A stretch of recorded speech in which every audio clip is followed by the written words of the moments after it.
जी हाँ, मैं अस्पताल में काम करने वाला एक कंपाउंडर हूँ। जिस अस्पताल में मैं काम करता हूँ, वहाँ 3 शिफ्ट चलती है। उस दिन मेरी सुबह की शिफ्ट थी, जिसका टाइम 9 से 5 बजे का होता है। हमेशा की तरह मैं सही समय पर अस्पताल पहुँच गया था। जब मैं अस्पताल के अंदर प्रवेश कर रहा था, तो मेरी नज़र वेटिंग रूम में बैठे कई लोगों पर पड़ी, लेकिन एक बूढ़े दंपति पर जाकर रुक गई। बूढ़ा और बूढ़ी दोनों आपस में कुछ बातें कर रहे थे। बूढ़ा अपने हाथों में पीठ पीछे कुछ पेपर बूढ़ी से छिपाने का प्रयत्न कर रहा था। बूढ़ी उन पेपर को बूढ़े से छीनने की कोशिश कर रही थी। बूढ़ी की आंखों में थोड़ी सी शरारत थी। वहीं बूढ़ा तकरीबन रोने को था और उनकी आंखों में आंसू साफ दिख रहे थे। बूढ़ा बोला, इन पेपर्स में कुछ भी तो नहीं है, क्यों खामोखा इसके पीछे पड़ी हो? बूढ़ी ने जवाब दिया, आज तक कोई बात मुझसे छुपा पाए हो मास्टर साहब? वैसे भी एक शिक्षक को झूठ बोलना नहीं चाहिए, तो दिखाओ मुझे पेपर्स।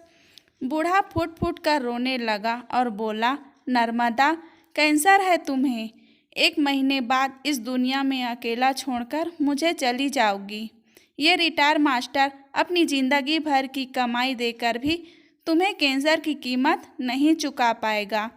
बूढ़ा अपना सिर पटकते हुए बोला, तुम्हें कैंसर की कीमत इस बूढ़े रिटायर मास्टर की औकात से कई गुना बड़ी है नर्मदा। बूढ़ी अपने पति के आंसू पोंछते हुए बोली, तुम्हारी औकात बहुत बड़ी है मास्टर साहब। मुझसे पूछो, जीवन में तुमने मुझे क्या कुछ नहीं दिया है। मेरी हर ख्वाहिश पूरी की है, और ये डॉक्टर साहब तो कुछ भी कहते हैं। देखना, मैं इतनी जल्दी मरने वाली नहीं हूँ।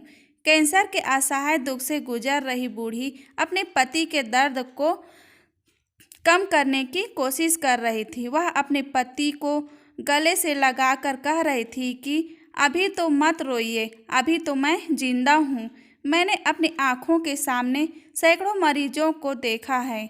कईयों ने मेरे सामने दम तोड़ा है। उनका दर्द मैं समझ सकता हूँ, लेकिन कभी उसके लिए मेरी आँखों में आंसू नहीं निकले। लेकिन इस बूढ़े दंपति का दर्द मेरी आँखों से भी आंसू बनकर बह निकला। उससे पहले कि मैं उस दंपति के पास जाकर उसको हमदर्दी के 2 बोल बोल पाता और उसका हौसला बढ़ा पाता, डॉक्टर विनायक उसके पास पहुंच गए। शायद वह भी मेरी तरह ही चुपके उनकी बातें सुन रहे थे। डॉक्टर विनायक उनके पास जाकर बोले, देखिए माँ जी, मृत्यु और जीवन का फैसला तो भगवान ही करते हैं। हम डॉक्टर भी सिर्फ कोशिश ही कर सकते हैं, और पूरी कोशिश करूँगा कि आपको इस बीमारी से अलग कर सकूँ। तब बूढ़े ने हिचकिचाते हुए कहा, लेकिन इसका इलाज तो?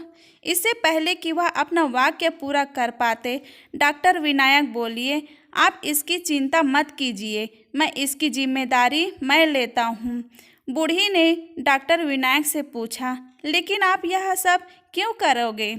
डॉक्टर ने कहा, मैं तकरीबन 12 साल का था जब मेरी माँ इसी बीमारी का शिकार हो गई थी, और मैं तब बेबस और मजबूर था। उन्हें बचाने के लिए मैं कुछ न कर सका। तभी मैंने ठान लिया था कि मैं डॉक्टर बनूंगा और इस बीमारी से हमेशा लड़ता रहूंगा। अगर मैं आपको इस बीमारी से निजात दिला न सका, तो मैं समझूंगा कि मेरी माँ के रूप में मैं कुछ और इस साल धरती पर जिंदा रह पाई। मुझे नहीं पता डॉक्टर विनायक उस बूढ़ी के कैंसर को इलाज करके हरा पाया या नहीं, लेकिन उस दिन मैंने दोनों बूढ़े दंपति की आंखों में देखा था कि डॉक्टर विनायक ने उसकी आंखों में पहले से दिख रही निराशा को जरूर हरा दिया था और उसमें एक आशा की किरण जगा दी थी। धन्यवाद दोस्तों, कहानी सुनने के लिए। मिलते हैं अगले वीडियो में।